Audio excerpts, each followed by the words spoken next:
Hello friend, मैं हूं इमरान और स्वागत है आपका आईएएस पीसीएस एकेडमी में।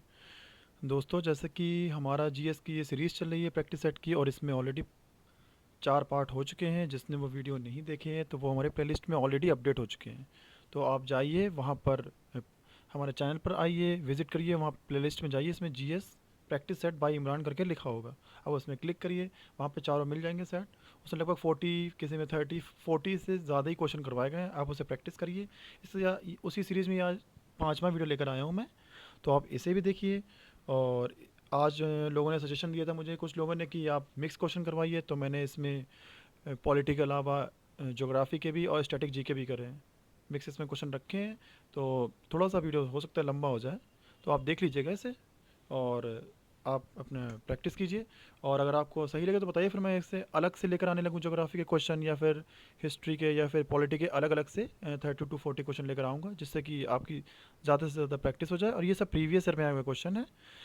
कुछ लोग कह रहे थे ये काफ़ी ईजी है, लेकिन ईजी नहीं है। ये प्रीवियस में आया वही तो क्वेश्चन आएंगे। किसी किसी की प्रिपरेशन अच्छी तो उसे ईजी लग रहे हैं, किसी को नहीं होगी तो उसे टफ लग रहे हैं, किसी को मॉडरेट लग रहे होंगे। तो ये सबकी अपनी प्रिपरेशन पर डिपेंड करता है कि कौन कैसी प्रिपरेशन कर रहा है। चलिए, ज़्यादा टाइम नहीं बर्बाद करते हैं, शुरू कर देते हैं जल्दी से।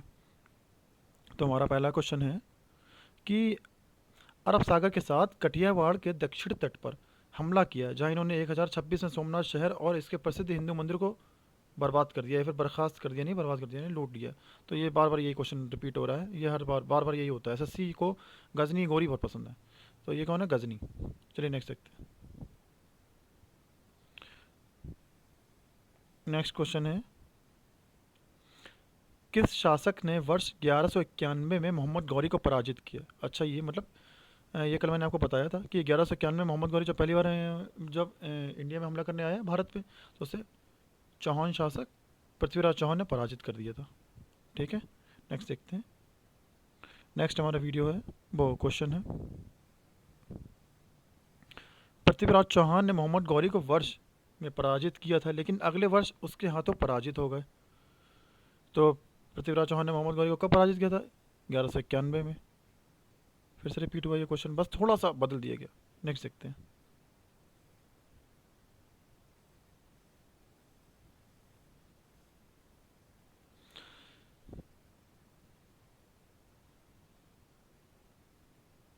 पृथ्वीराज चौहान ने मोहम्मद गौरी को वर्ष में पराजित किया था, लेकिन अगले वर्ष उनके हाथों पराजित हो गए। ये फिर से वही आ गया, 1191। नेक्स्ट देखते हैं। निम्न में से किस भारतीय शासक को महमूद गजनी ने वर्ष 1000 ईस्वी में अपने पहले आक्रमण में पराजित किया? एसएससी बार बार यही क्वेश्चन रिपीट करता रहता है। जयपाल। ये कल भी आया था, आज भी आया, जिसने नहीं पढ़ा है देख ले। जयपाल को उन्होंने सबसे पहले महमूद गजनी ने 1000 ईस्वी में पराजित किया था, भारत पर जब आक्रमण किया था तब। नेक्स्ट देखते हैं। नेक्स्ट हमारा क्वेश्चन है, गुजरात के सोमनाथ मंदिर पर किसने आक्रमण किया? यही फिर से रिपीट हो गया भाई, महमूद गजनी, यही था। नेक्स्ट देखते हैं। मोहम्मद गौरी का पहला आक्रमण हुआ था जब उसने मुल्तान पर हमला किया था। यानी कि मोहम्मद गौरी ने पहला आक्रमण कब किया था इंडिया में? ये किया था 1075 ईडी में, 1175 एडी में। नेक्स्ट, तराइन की दूसरी लड़ाई वर्ष में लड़ी गई, यानी कि तराइन की 2 लड़ाइयाँ हुई। पहली लड़ाई हुई 1191 यानी कि 1191 में, जिसमें सम्राट पृथ्वीराज ने मोहम्मद गौरी को हरा दिया। दूसरी लड़ाई में मोहम्मद गौरी जीत गया था कन्नौज के गढ़वाल राजा जयचंद की सहायता से। चलिए नेक्स्ट देखते हैं। नेक्स्ट क्वेश्चन है हमारा, रानी नाइकी देवी को उस महिला के रूप में याद किया जाता है जिसने 1178 ईस्वी में पराजित किया था। ये काफ़ी अच्छा क्वेश्चन है। मतलब जब 1178 ईस्वी में मोहम्मद गौरी ट्राई कर रहा था इंडिया में बार बार आने की कोशिश कर रहा था कि कैसे इंडिया में पहुंच जाऊं, उसने एक बार 1175 में किया, मुल्तान को जीता। फिर वो आया 1178 ईस्वी में करने के लिए। तो जब 1178 ईस्वी में करने आया तो उन्हें नाइकी देवी ने पराजित कर दिया था। तो ये कौन था? मोहम्मद गौरी, जिसे इन्होंने हराया था। ठीक है, नेक्स्ट देखते हैं। नेक्स्ट क्वेश्चन है हमारा, जन्म 1166 ईस्वी में चौहान राजा सोमेश्वर और उनकी रानी कर्पूरा देवी के यहाँ हुआ। मतलब ये एक सम्राट थे जिनका जन्म 1166 ईस्वी में चौहान राजा सोमेश्वर और उनकी रानी के हुआ। कौन थे ये? क्या वो महाराजा मान सिंह थे, या फिर महाराणा प्रताप थे? महाराणा प्रताप, या फिर पृथ्वीराज चौहान, यही थे हमारे सम्राट। नेक्स्ट देखते हैं। नेक्स्ट है, निम्न में से किस गवर्नर जनरल ने एक संहिता की शुरुआत की जिसने राजस्व प्रशासन तथा न्यायिक प्रशासन को अलग किया? तो ये कौन थे? ये गवर्नर जनरल थे कॉर्नवालिस। इनके आगे लॉर्ड वॉर्ड लगाने की जरूरत नहीं है, ठीक है, कॉर्नवालिस। नेक्स्ट देखते हैं, 1001 ईस्वी में अपने पहले हमले में महमूद गजनी ने निम्नलिखित में से किस भारतीय शासक को हराया था? ये एसएससी जो बार बार रिपीट यही क्वेश्चन करता रहता है, इसीलिए कह रहा है प्रैक्टिस करना बहुत ज़रूरी है। जयपाल, ये आपको भी रट गया होगा, जो भी मेरे पहले दिन से वीडियो देख रहा होगा उसे रट गया होगा। नेक्स्ट नेक्स्ट क्वेश्चन है हमारा, प्लासी के युद्ध के समय मुगल सम्राट कौन था? अब ये क्वेश्चन बहुत इंपॉर्टेंट बन जाता है। क्यों बन जाता है? क्योंकि लोग प्लासी के युद्ध देखते ही मान देते सिराजुद्दौला, जबकि ये पूरा क्वेश्चन लोग नहीं पढ़ते, इसलिए क्वेश्चन को पढ़ना बहुत जरूरी है। उन्होंने बोला कि मुगल सम्राट कौन था उस टाइम, तो कौन था? आलमगीर सेकेंड।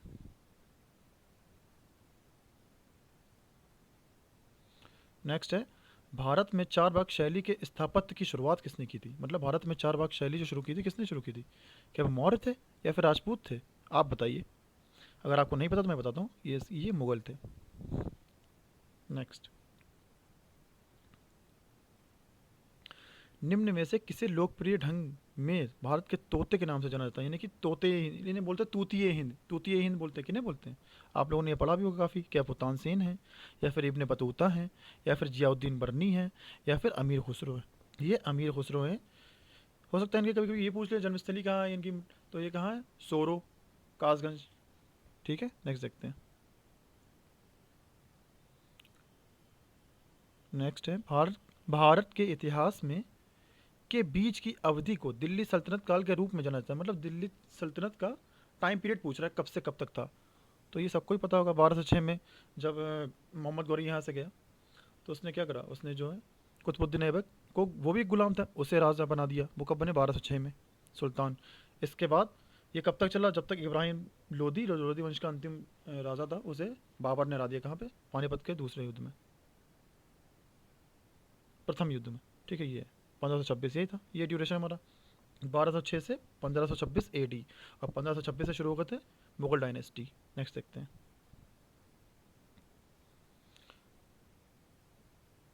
नेक्स्ट क्वेश्चन है, मुगलों के संदर्भ में निम्न में से कौन सा कथन सही नहीं है? अच्छा, इनमें से एक कथन सही नहीं है। आइए चलिए पढ़ते हैं, देखते हैं कौन सा है। मुगल दरबार का इतिहास उनका वर्णन महान ईरानी राजा अफरासियाब के वंशजों के रूप में करता है, या फिर बाबर को उसकी मातृभूमि फरगाना से उज्बेकों द्वारा भगा दिया जाता है? ये बिल्कुल सही है, बाबर को भगा दिया गया था, उज्बेकों ने भगा दिया था। ठीक है, जो बाबर थे अपनी माँ की तरफ से चंगेज खान से संबंधित थे? हाँ, ये भी सही है, वो संबंधित थे अपनी माँ की तरफ से। और पिताजी की तरफ से वो तैमूर लंग से संबंधित थे। वे पैतृक गांव, हाँ, यहाँ पिताजी की तरफ से क्या तैमूर के वंशज थे? ये भी ठीक है। कौन सा सही नहीं है? ये सही नहीं है, ऐसा कुछ भी नहीं था। जो पहला ऑप्शन है हमारा, ये सही नहीं है। यही पूछा कौन सा सही नहीं है। नेक्स्ट देखते हैं।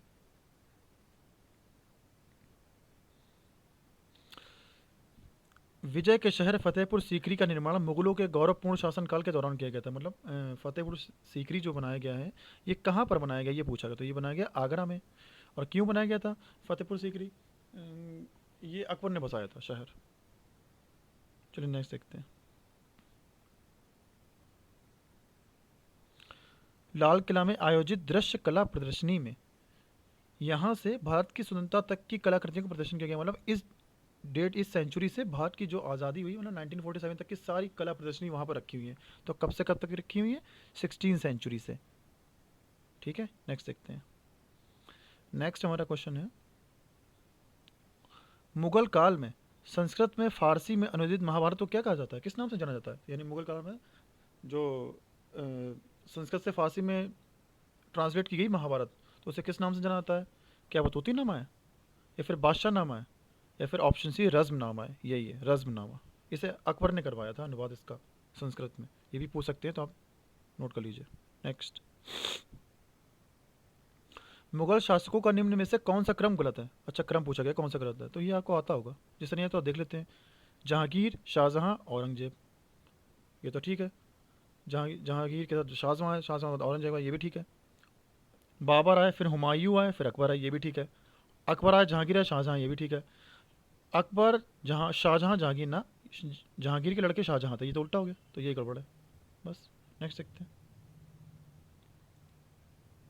नेक्स्ट क्या है, एक स्तंभ जिस पर 3 अलग अलग कालखंडों अर्थात मौर्य काल, गुप्त काल एवं मुगल काल के उत्कीर्ण लेख है स्थित है। मतलब एक ऐसा स्तंभ है जिसमें तीनों ने अपने अपने गुदवाए हैं, अपने ने तीनों ने ही अपने बारे में लिखवाया। उसमें कौन सा स्तंभ है?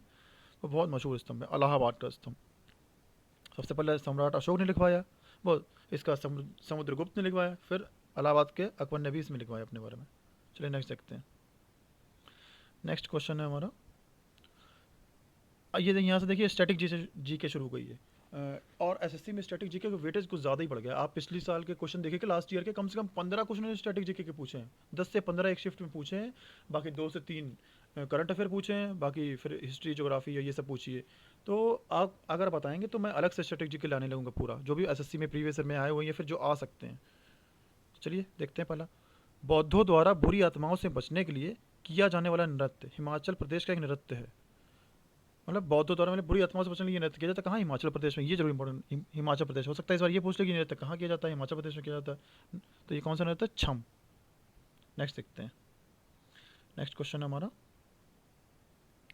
थोड़ा थोड़ा खेल नृत्य निम्न में से किस राज्य से संबंधित है? मतलब ये जो खेल है, ये नृत्य, ये कहाँ संबंधित है? ये संबंधित है क्या ये सिक्किम से, या फिर आंध्र प्रदेश से, हिमाचल से, या फिर हरियाणा से? तो ये कहाँ से? हिमाचल प्रदेश से।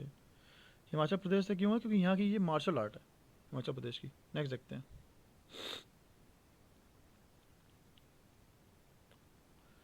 सिक्किम का एक समूह लोक नृत्य है जिसे सिक्किमी लोगों के संरक्षक आराध्य माउंट कंचनजंगा के सम्मान में प्रस्तुत किया गया। मतलब ये जो सिक्किम में कंचनजंगा चोटी है, माउंट एक पहाड़ है, वहाँ पर ये उनकी रक्षा करता है। तो ये लोग उसके सम्मान में ये लोक नृत्य प्रस्तुत करते हैं। तो ये कौन सा है? ऑप्शन में पहला है जोमाल लोक, या फिर तेदोंग लोरम फाट, या फिर चू फाट, या फिर किच्चुम चू। तो कौन सा इसका आंसर होगा? इसका आंसर होगा चू फाट। ये आप ऐसे ही याद कर लीजिए, रट लीजिए इन्हें अच्छी तरह से। नेक्स्ट देखते हैं। नेक्स्ट क्वेश्चन है हमारा, सिक्किम के लिम्बू समुदाय का पारंपरिक संगीत यंत्र क्या है? यानी कि जो एक सिक्किम में, अब ये देखिए, ये यहाँ से एक क्वेश्चन बन सकता है, लिम्बू समुदाय कहाँ रहता है? कहाँ रहता है? सिक्किम में रह सकता है। इस बार हो सकता है ऐसा क्वेश्चन आ जाए। तो और ये कौन सा संगीत यंत्र बजाते हैं? च्याब्रुम। च्याब्रुम ये बजाते हैं। ठीक है, नेक्स्ट देखते हैं। नेक्स्ट क्वेश्चन है हमारा, पौष मेला स्थानीय शिल्पकारों को प्रदर्शन करता है जो के लोक नृत्य, संगीत एवं खाद्य तथा संस्कृति का प्रदर्शन करते हैं। मतलब ये एक मेला, पौष मेला पूछ रहे हैं, ये कहाँ पर मनाया जाता है? गुजरात में मनाया जाता है, या फिर वेस्ट बंगाल में मनाया जाता है, या फिर राजस्थान में मनाया जाता है, या फिर उत्तराखंड में मनाया जाता है? कहाँ मनाया जाता है? ये मनाया जाता है वेस्ट बंगाल में, याद रखिएगा। पौष मेला वेस्ट बंगाल। नेक्स्ट देखते हैं। नेक्स्ट है, विया हुला गिद्दा किस भारतीय राज्य में विवाह के दौरान किया जाने वाला एक लोकप्रिय नृत्य है? अगर ऐसे क्वेश्चन आ जाए कि विवाह के दौरान कौन सा नृत्य किया जाता है, तो आप बता देंगे गिद्दा किया जाता है। ये भी आ सकता है। और ये कहाँ किया जाता है? तो ये किया जाता है पंजाब में। मैं आपको डायरेक्ट बता दे रहा हूँ। और ये एक बात और है, जैसे कि पंजाब में जो पुरुष हैं वो करते हैं भांगड़ा, और फीमेल जो करती है उसे ही गिद्दा कहते हैं। ठीक है, नेक्स्ट देखते हैं। पाकिस्तान की कौन सी जनजाति वजीरी नृत्य नामक पारंपरिक नृत्य करती है? देखिए एसएससी पाकिस्तान तक चला गया। तो कौन सी जनजाति करती है, इसे ऐसे याद कर लीजिए आप, पश्तून। नेक्स्ट। नेक्स्ट क्वेश्चन आया है, कांडियन नृत्य देश का सामान्य नृत्य है। अब ये देखिए दूसरे देश के स्टैटिक जगह पूछ लेता है एसएससी। कांडियन नृत्य पूछ दिया गया, कहाँ पूछ दिया गया? श्रीलंका। ये ऐसे ही याद कर लीजिए। अगर आपको स्टैटिक जीके और अच्छे से पढ़नी तो आप बताइए, मैं इसके लिए अलग से पूरी प्रीवियस क्वेश्चन लेकर आऊँगा। सिर्फ स्टैटिक जीके कम से कम 40 क्वेश्चन आप कमेंट में बताइएगा। और अगर आपको वीडियो पसंद है तो प्लीज़ सब्सक्राइब करिए हमारा चैनल, और शेयर करिए, लाइक भी करिए। ठीक है, भवई का पारंपरिक नृत्य रूप है, कहाँ है भवई? मतलब नृत्य कहाँ होता है? कहाँ होता है? ये गुजरात में होता है, या फिर बिहार में होता है, या फिर पंजाब में होता है, महाराष्ट्र में होता है? तो ये कहाँ होता है? ये होता है गुजरात में। नेक्स्ट देखते हैं। नेक्स्ट हमारा क्वेश्चन है, केरल का निम्न में से कौन सा कला रूप यूनेस्को के मानवता के अमूर्त सांस्कृतिक धरोहरों की सूची में शामिल किया गया है? तो ये कौन सा इंटेंजिबल लिस्ट में कौन सा आया? ये आया कुट्टियट्टम। कुट्टियट्टम आप ऐसे याद कर लीजिए, कुट्टियट्टम। नेक्स्ट क्वेश्चन है हमारा, ओटन थुल्लल थुल्लल एक पारंपरिक नृत्य रूप है जो है किस राज्य में लोकप्रिय है? तो पहला ऑप्शन है आंध्र प्रदेश, दूसरा है कर्नाटका, तीसरा है केरला, चौथा है तमिलनाडु। आप अपना लगा लिए ऑप्शन, आपने लगा लिया होगा तो मैं बताता हूँ, इसका आंसर है तमिलनाडु। आप अपने आप को चेक करते रहिए अगर आपको याद है। नेक्स्ट क्वेश्चन है हमारा, पारंपरिक नृत्य गोटी पुआ का संबंध निम्न में से किस राज्य से है? मतलब गोटी पुआ जो नृत्य है ये कहाँ, किस राज्य से संबंधित है? ये कहाँ संबंधित है देखते हैं। उड़ीसा से, बिहार से, या फिर छत्तीसगढ़ से, या फिर वेस्ट बंगाल से। कहाँ संबंधित है? ये संबंधित है उड़ीसा से। उड़ीसा में गोटी पुआ नृत्य होता है। नेक्स्ट देखते हैं, निम्न में से किसने नृत्य और संबंधित विषयों में प्रशिक्षण प्रदान करने के लिए कलाश्रम नामक एक संस्था की स्थापना की? अच्छा, मतलब इनमें से कौन एक ऐसे पंडित जी हैं जिन्होंने कलाश्रम नामक एक संस्था की स्थापना की है नृत्य के लिए या संगीत के लिए? कौन थे? पंडित बिरजू महाराज। ये याद कर लीजिए आप।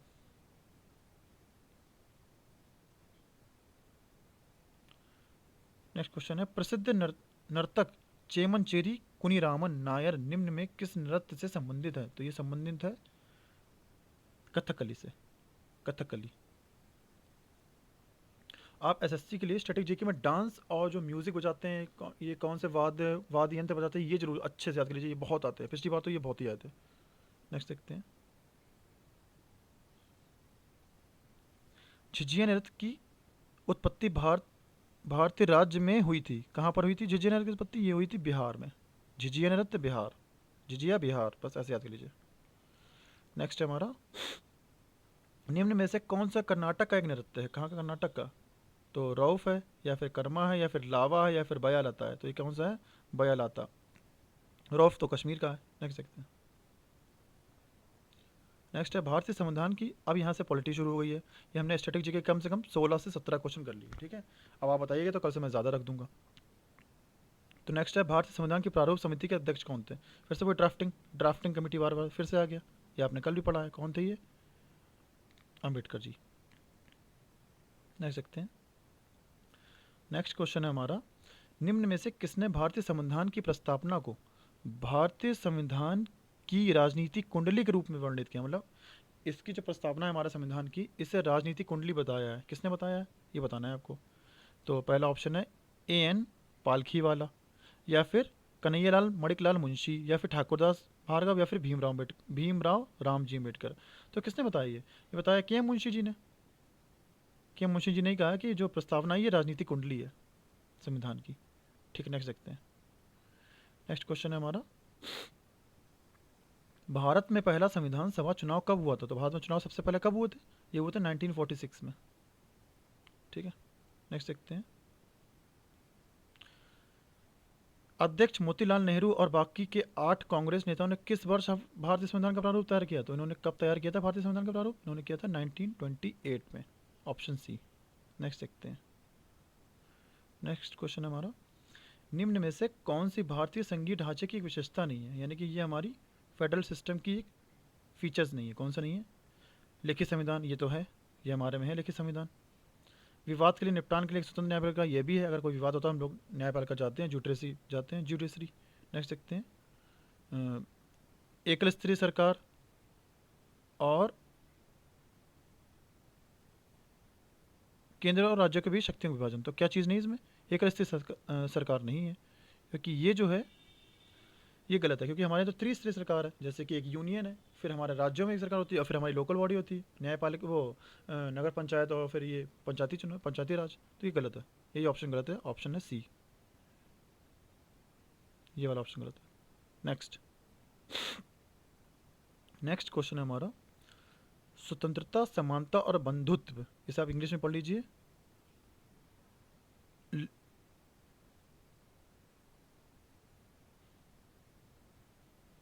लिबर्टी, इक्वलिटी और एंड फर्टर्निटी। ये जो वर्ड है लिबर्टी, इक्वलिटी एंड फर्टर्निटी, ये किस किस देश से लिए गए? ये पूछा गया था, किस देश से लिए गए? ये लिए गए हैं ऑस्ट्रेलिया से लिए गए हैं, या फिर कनाडा से लिए गए हैं, या फिर जर्मनी से लिए गए हैं। तो ये कहाँ से लिए गए हैं? ये लिए गए हैं फ्रांस से। कहाँ से लिए गए? ये फ्रांस से। तीनों चीज़ें। और फ्रांस की क्रांति कब हुई थी? 1789 में हुई थी, वहीं से लिए गई हैं। नेक्स्ट देखते हैं, नेक्स्ट हमारा क्वेश्चन, 1946 में निम्न में से किसे भारतीय संविधान सभा का अंतरिम अध्यक्ष बनाया गया था? यानी कि जब हमारी बैठक शुरू हुई थी संविधान सभा की, वो कब हुई थी? 9 दिसंबर 1946 को। तो उस टाइम के लिए एकदम से अध्यक्ष चुना नहीं गया था, तो इसीलिए जो सीनियर बैठे थे उस सभा में उन्हें बना लिया गया। तो वो सीनियर कौन थे? वो सीनियर थे उस टाइम पर सच्चिदानंद सिन्हा जी, इन्हें बना लिया गया था। तो और फिर ये 2 दिन बाद ही फिर परमानेंट अध्यक्ष बना लिया गया था, वो थे राजेंद्र प्रसाद जी। पूछ सकते हो हमारा स्थायी अध्यक्ष कौन है? ठीक है, नेक्स्ट देखते हैं। नेक्स्ट क्वेश्चन है हमारा, भारतीय संविधान में अवशिष्ट शक्तियों का विचार किस देश से लिया गया है? तो अवशिष्ट शक्तियों का विचार कहाँ से लिया गया? ये लिया गया हमारा कनाडा से। नेक्स्ट देखते हैं।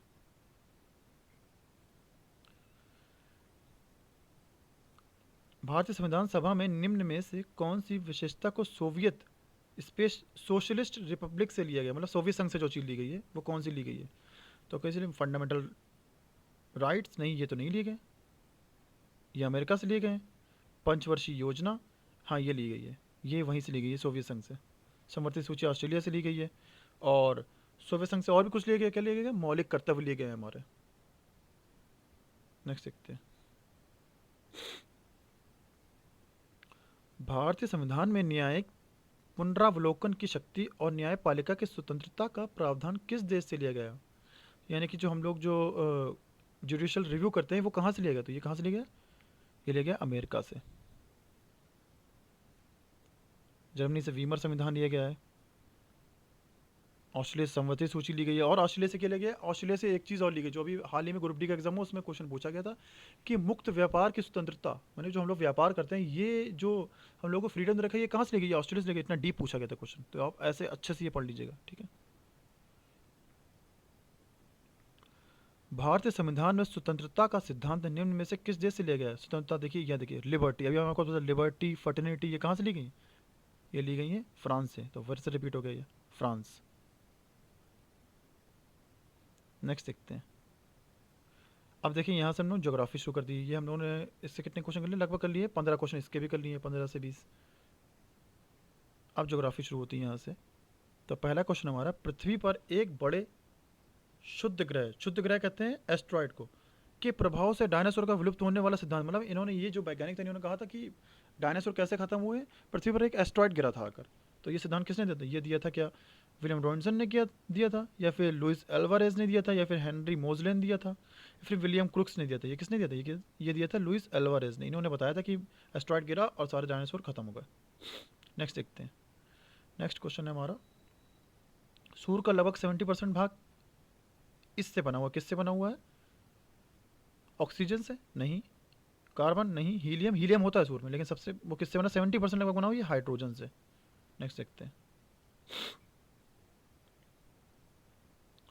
निम्न में से कौन सा एक ओरियन तारा मंडल का सबसे चमकीला तारा है? मतलब ये जो तारा है, ये ओरियन तारा, ये सबसे चमकीला तारा है। तो कौन सा तारा है? ऑप्शन ए है बेटलगेस, ऑप्शन बी है Alnilam, option C Rigel, option C Eta Orionis. तो कौन सा है? रीगल। रीगल जो है सबसे चमकीला तारा है। नेक्स्ट देखते हैं। भारतीय खगोल भौतिकी संस्थान का मुख्यालय कहाँ पर स्थित है? ठीक है, तो ये कहाँ पर स्थित है? शिलोंग, इंदौर, नैनीताल या फिर बैंगलोर? कहाँ पर ये बैंगलोर में है। नेक्स्ट देखते हैं। सूर्य का लगभग 70% भाग किससे बना हुआ है? ये भी रिपीट हुआ है अभी जस्ट, किससे हुआ? हाइड्रोजन। और सूर्य में कौन सी प्रक्रिया होती है? सूर्य में प्रक्रिया होती है नाभिकीय संलयन, ऊष्मागतिकीय नाभिकीय संलयन है। नेक्स्ट देखते हैं। ब्लड मून शब्द का इस्तेमाल किया जाता है, तो ब्लड मून किसे कहते हैं? हम लोग बोलते हैं blood moon, new moon, full moon, ये सब इंग्लिश के टर्म है। किससे बोलते हैं? ये बोलते हैं लूनर एक्लिप्स। जब चंद्र ग्रहण होता है तो जो हमारा चांद है कुछ लाल लाल दिखने लगता है, रेड सा, तो उसे बोलते हैं ब्लड मून। निम्न में से कौन सा सबसे बड़ा नक्षत्र है? कौन सबसे बड़ा नक्षत्र है, यानी कि कौन सबसे बड़ा क्या? लार्जेस्ट रिकग्नाइज कॉन्स्टेलेशन है, नक्षत्र कॉन्स्टेलेशन। तो ये कौन सा है? ये है हाइड्रा। नेक्स्ट देखते हैं।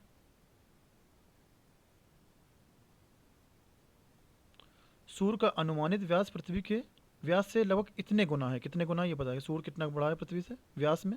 उसका व्यास बड़ा है लगभग 109 टाइम्स। और फ्रेंड्स, अगर आपको ये वीडियो पसंद आ रहा है तो आप इसे प्लीज़ सब्सक्राइब करिए हमारे चैनल को, और ये कंटिन्यू चलेगी सीरीज़। अगर आपको डीप चाहिए पॉलिटी या समथिंग, तो ये सब मयंक सर पढ़ा रहे हैं बिल्कुल बेसिक से एडवांस तक, आप उनकी वीडियो देख सकते हैं। और आपको कोई आपका भाई बहन सीटेट की तैयारी कर रहा है तो वो आरपी सर पढ़ा रहे हैं हमारे लिए, सीटेट के क्लास ले रहे हैं, आप उसे देख सकते हैं। या फिर अगर कोई एसएससी जीडी की तैयारी कर रहा हो, हिंदी पढ़नी उसे, तो वो शेखर सर ले रहे हैं, उन्हें भी देख सकते हैं। ठीक है, नेक्स्ट देखते हैं। सौर मंडल का सर्वाधिक गर्म ग्रह कौन सा है, सबसे गर्म हॉटेस्ट प्लेनेट कौन सा है? तो ये कौन सा है? क्या ये बुध है, या फिर मंगल है, या फिर वीनस है, या फिर अर्थ है? सबसे पास में मरकरी है, तो इसे मार देते हैं लोग, ऐसे सोच के मार जाते हैं, लेकिन ऐसा नहीं है। सबसे पास में है, सबसे गर्म होना चाहिए, लेकिन है नहीं। सबसे गर्म है हमारा ग्रह वीनस। ऐसा क्यों है सर, आप पूछेंगे ऐसा क्यों है, ये सिर्फ क्यों गर्म, जो कि पास है सूर्य के, ये है सूर्य के पास में मरकरी। क्योंकि ऐसा इसलिए है, जो वीनस है ना, जो इसका यहाँ पे जो एटमॉस्फेयर है, जो जो वायुमंडल है, वो काफ़ी डेंस है, बहुत ही काफ़ी सघन है। इस वजह से वहाँ पे जो CO2 वगैरह जो गैस नहीं, जो ग्लोबल वार्मिंग बनाती है, वो ऊपर निकल ही नहीं पाती, वो वहीं उसे हीट करती रहती हैं। तो प्लानट बहुत ज़्यादा ही गर्म हो रखा है वो। नेक्स्ट देखते हैं। नेक्स्ट हमारा वीडियो क्वेश्चन है, सौर मंडल में नीचे दिए गए ग्रहों में कौन सा ग्रह सूर्य से सर्वाधिक दूरी पर है? कौन सा दूर है? नेपच्यून। ये सबसे ज़्यादा दूर है हमारा ग्रह सूर्य से, नेपच्यून।